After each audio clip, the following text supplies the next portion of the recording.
sarili mo, kung paano ka nakikita sa mundo, kung ano ang mga nararamdaman mo, at kung ano talaga ang laman ng puso at nais ng kaluluwa mo. Sa mundong ibabaw, may maskara kang pinapakita. Ito'y depensa para protektahan mo kung sino ka talaga. Sa dami ba namang tao na nakapaligid sa'yo, mabuti nang maramdaman mo kung sino ang totoo. Sabihan ka man na ikaw ay iba, huwag kang mag-alala. Di mo kailangan ipaliwanag ang sarili mo sa kanila.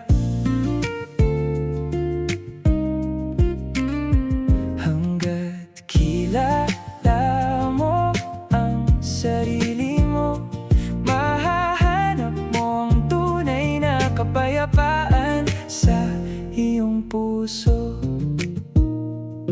Misteryoso talaga ang tao, kaya wag basta manghusga. Kasi di naman alam ang lahat at kung ano ang totoo. Hindi lahat mapagkatiwalaan, hindi lahat sasang-ayon sa'yo. Kaya mabuti nang ilaan mo ang enerhiya mo sa mga bagay na makakatulong sa'yo. Hindi masama kung ikaw ay tahimik, hindi masama kung ikaw ay mapili. Akala man nila na ikaw ay mahiyain, akala man nila na ikaw ay di nakikisalamuha, akala man nila na ikaw ay di marunong makisama. Ang nakikita nila sapagkat sa loob mo may malalim na katangian na hindi nila maramdaman.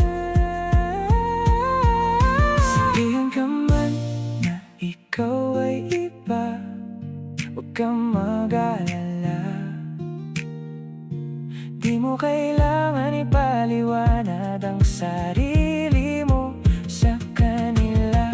Hanggat kilala mo ang sarili mo, mahahanap mo ang tunay na kapayapaan sa iyong puso. Ikaw ay iba, huwag kang mag-alala.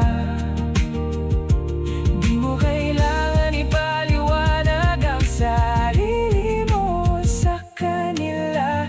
Hanggat kilala mo ang sarili mo, mahahanap